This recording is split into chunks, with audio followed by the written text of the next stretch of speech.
Hello, welcome to another edition of the HopZine craft beer guide.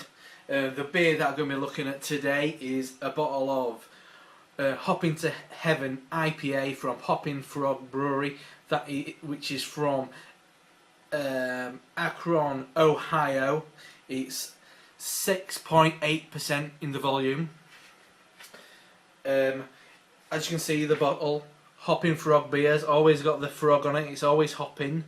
If you've ever bought another Hoppin Frog beer, you can tell the labels are virtually identical, they don't change very much, so that's less than impressive, to be honest. But they make great beers, so there you go. As I said, 6.8% in the volume. I didn't get this sent free, I bought it online from beer merchants. It cost me quite a lot of money. Actually, I'm lying, my wife bought me it for Christmas. I've got my Goose Island glass. I actually stole this from a pub, so thanks for that. Didn't pay a penny. So, it's a lovely IPA. I can't understand why people in this country aren't getting into these 6.8% IPAs. Obviously, Wetherspoons, they're not serving 6.8% big IPAs all the way from Ohio. I can't understand why this kind of style isn't taking off. Anyway, let's get this bottle open and get it in a glass and see what we've got. I've got I can't find my house keys, I can't find my car keys, which has got me bottle opener attached to it. So I've got a bottle opener here from Mikkeller. I didn't get sent this free. I got it came free actually with a bottle of Mikkeller beer that I bought from BEERZ. But yeah, can't be a freebie. There you go. So, let's get the top off this. Careful not to drop it and smash it. Ooh, nice hiss. Ooh, a little bit of smoke, not much smoke.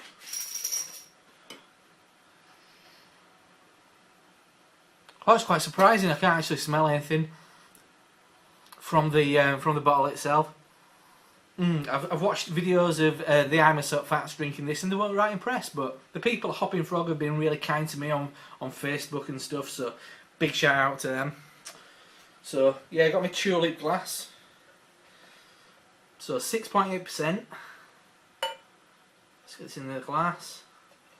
Ooh, lots of tiny bubbles in there, lots of tiny bubbles.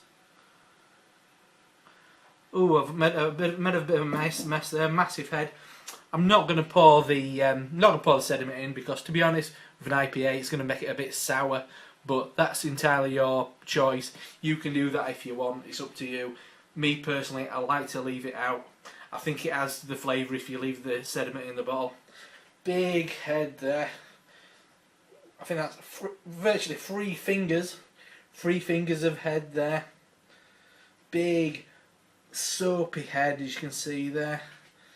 Obviously lacing around the glass. Actually, it's not. It's a complete lie. It's not lacing around the glass. Considering it's a big, massive soapy head, I made a bit of a mess pouring it, to be honest. But yeah, what colour we got there? Hold it up to the light. You can't see it. There you go. I've got like a radiant bronze colour. Maybe it's kind of orangey bronze kind of thing going on there. Loads of sediment. No, sorry, loads of bubbles streaming off the glass there. Just give it a swirl, bring out those aromas, get my nose in it. Because I couldn't smell anything when I stuck my nose in the bottle, to be honest. Sometimes you do. Oh, you get a bit at the front. Bit of orange peel, lemon peel. Oh, it's all about citrus though, is this? Pour a little bit more into the glass. Massive head didn't do me justice. I'll try not to go over 13 minutes on this video, don't worry. But yeah, very lively beer. You can't compete with that head clearly. But yeah, a good looking IPA. Can't understand why people aren't drinking these beers in this country. Maybe because they're very difficult to get hold of.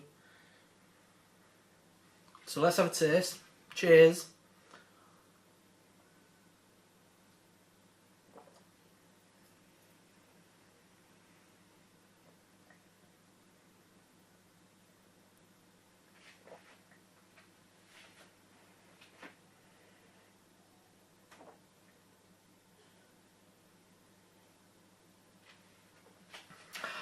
Stone the crows. Stone the crows. Did you see the length of the drink I took? The length of the sip I took out of that drink then? Stone the crows.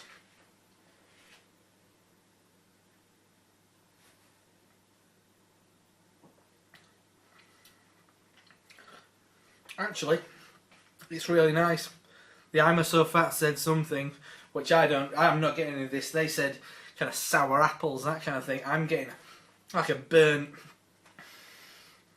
like a marmalade, a really tart marmalade thing going on here.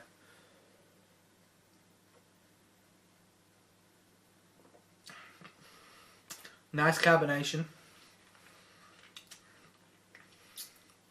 And right at the end, kind of like a bit of a kind of like a toast, like a slightly burnt toast thing going on, like you've scraped really strong marmalade that's got a lot of pieces in it. Scrape that over a burnt bit of toast, just like that.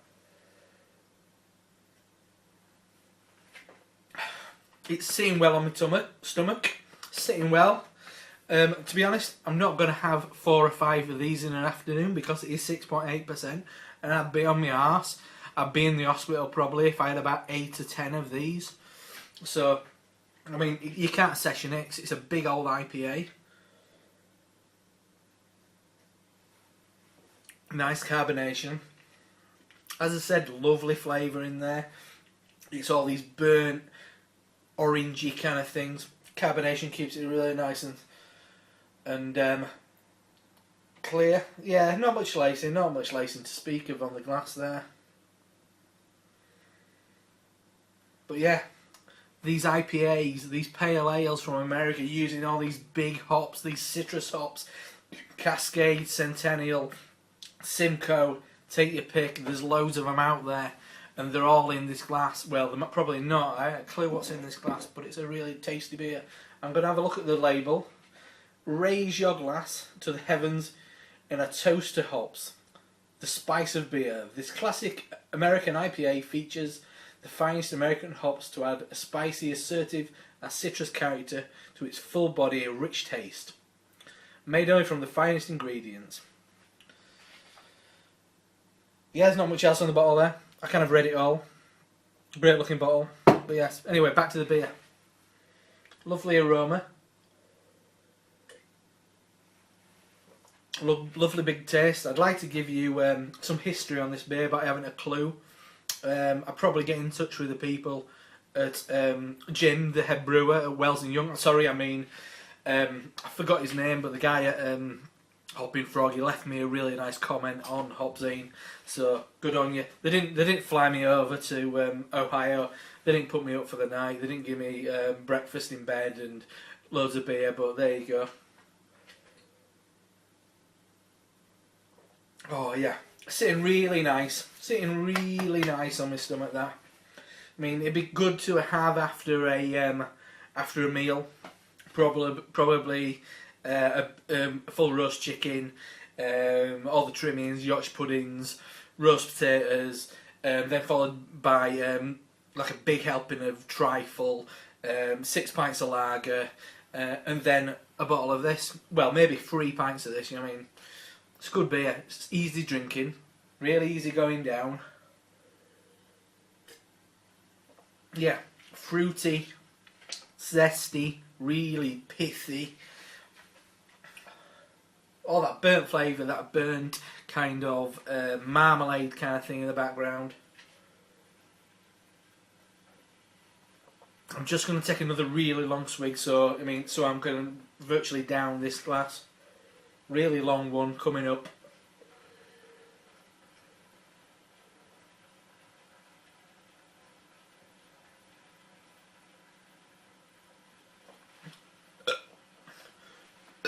Oh, there we go, so excuse me.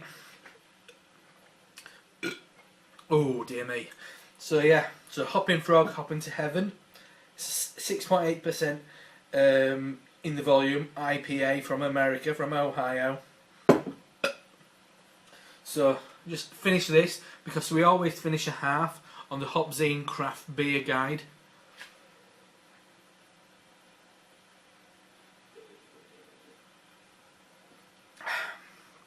Stone the Crows. That's good IPA. Empty glass. Get the dregs out.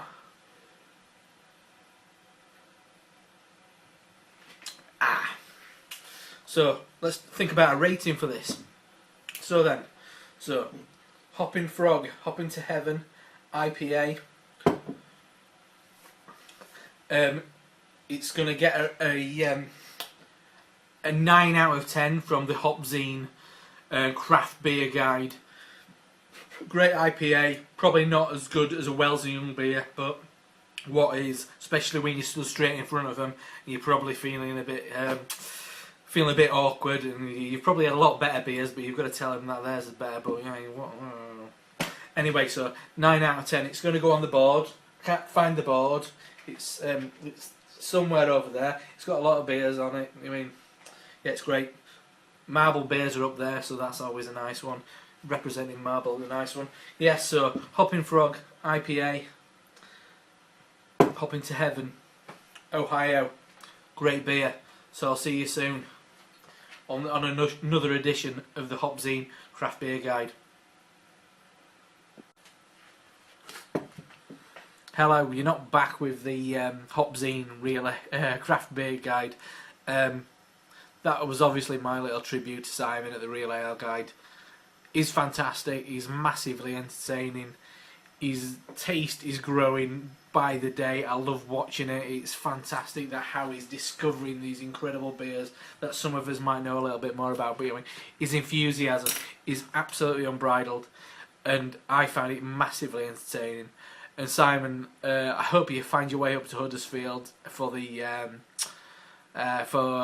bit of a brew day with Magic Rock at some point when they start brewing. Richard's a good friend, so no doubt I'll be over pestering you, filming you, and generally getting you very drunk at the Grove and exposing you to some incredible beers that they serve at the Grove. Anyway, as I had before, still got some left. Hoppin Frog, Hoppin to Heaven IPA. It's a lovely beer. All joking aside, it is a fantastic IPA. As I said earlier in my kind of like jokey performance, the I'm So Fats didn't really like this, and I love those guys. They're fantastic. They're so entertaining. And I think they just had a bad bottle. Must have been an old bottle, because it's as fresh as daisy. And I've had it for a while, to be honest.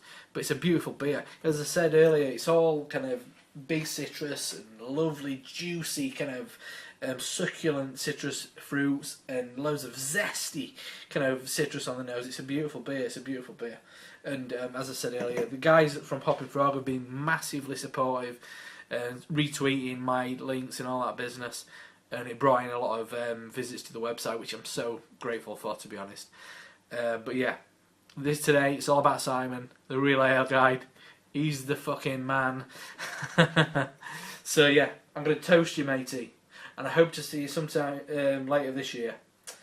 And this is Hoppin Frog, Hoppin Frog, Hoppin to Heaven, 6.8% in the volume. And I'll see you soon. See you later. Cheers. One final thing, I forgot to mention it on my last little VT there, was, I just want to say, Hoppin Frog, Hoppin to Heaven, IPA, 6.8% in the volume. It's good beer. BUYZ the beer. It's good beer. Oh yeah, BUYZ the beer. BUYZ the IPA.